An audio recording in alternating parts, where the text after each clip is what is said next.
Now, let's talk commodities still and turn to our next guest because he says his fund is going long on gold, silver, and platinum futures.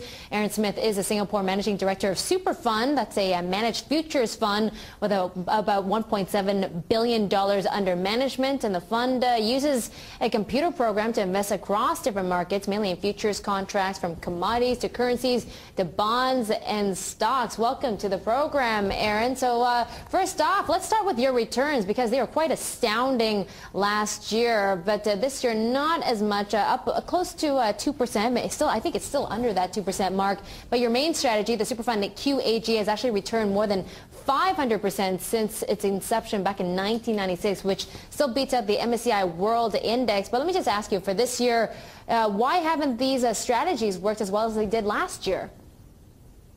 Hi, Susan. Well, I think that the Superfund trend following strategy is actually working the same way it's worked for the past 13 years since we started.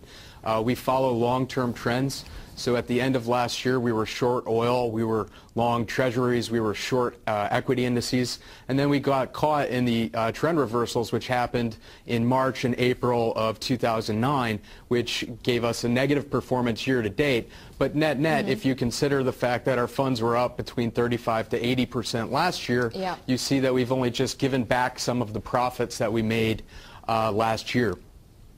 Okay, and you've posted annual declines on 4 occasions since your inception back in 1996, which is, well, you could say includes this year, and down about 20% during that time, while the MSCI World Index was up about 20%. Again, during those 4 years, I mean, what went wrong? Is it all about trend following and whether or not these strategies work in that environment? Absolutely, Susan. I think over the past 13 years, we've had 14 drawdowns that were greater than 10%. So 14 times where our fund had double-digit losses. But you have to see that within 6 months of those troughs, we had an average return of 22%.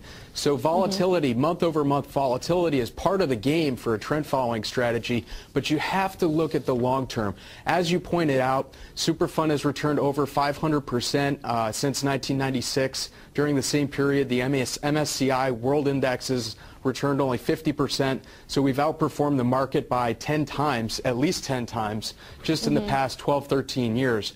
So I think investors would do well to look at drawdowns in managed futures, not just Superfund, but any managed futures fund, as a great opportunity. I can only tell you what I do with my own money. I have 50% of my liquid net worth invested in Superfund, and I can tell you that Christian Baja and his partner have invested $15 million into Superfund just in the past couple months, adding to their very large positions. Yeah, I bet. And now, Aaron, so let me just ask you this. I'm sure your investors are asking you, well, if you're only up 2% this year, what changes are you making to ensure that maybe that the returns are bigger for 2009? Absolutely no changes, Susan. The strength of trend following is that we have an automated system so that we are sticking to our discipline. If you look at the Warren Buffetts of the world, or any great investors who've made money over the long run, who've taken advantage of compound interest, it's because they've stuck to their discipline. So our long-term trend-following discipline works. It might need minor adjustments from time to time. We do have 120 people in research and development worldwide that are constantly researching and developing our systems. But the main risk parameters and the main philosophy behind the trend-following system is not changing. Okay, so what has gone wrong so far this year? Because commodities, you see commodity prices, they've gained, stock markets around the world have gained. Even the S&P 500 is up 10% on the year. So there's got to be some minor tweaks you got to be putting into these models, right?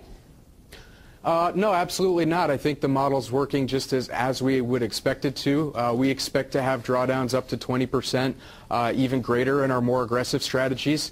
That's the price that you have to pay if you want to make 20 to 30% average returns over the super long run. If you go back to 1980 and invested in the MSCI World, 100,000, it would be about $700,000 today, so 7 times growth. But if you invested in a managed futures index like the CISDM, 100,000 in 1980, it would have grown to $6 million today. So instead of 7% average return, you have 15% average return. That interest on interest effect is what Albert Einstein referred to as the most powerful force in the universe. So it's not about this week or this month or this year. It's about the returns that you can do in the long run. And that is exactly what managed futures and Superfund in particular are about. I think most managed futures funds are down for this year or flat. Superfund's probably down a little bit more. But again, we see that as a great buying opportunity, and simply stated, we do have a little bit more aggressive trading strategy than some of our competitors. So in the bad times, Aaron? we're going to lose a little more. In the good times, we're going to make a little bit more. Well, it's good times now. You're still losing money, so that's quite interesting, isn't it? All right, Aaron, so let's talk about some of your recommended trades at this point. I guess people want to talk about gold. I want to talk about gold because gold price is still at these record levels, and you said that you're 97% sure it's going to be maybe 1,025, 1,075 an ounce in the next year. What makes you so sure? Well, nobody knows anything with certainty. No one can predict the future. But I think in the long run, gold goes to $2,000 per ounce. Last year at this time in October, I was in Hong Kong talking with Kathy Yang when gold was $875 per ounce, and I gave a very strong recommendation then. Today it's trading north of $1050 in U.S. dollars, and it's making highs in almost any currency around the world. So I do think that gold will continue to have uptrend. I think that we've breached a major resistance level. All right. Well, Aaron, we're going to get to commercial break and talk about these resistance levels after this commercial break. We're talking to Superfund's Aaron Smith. Stay with us.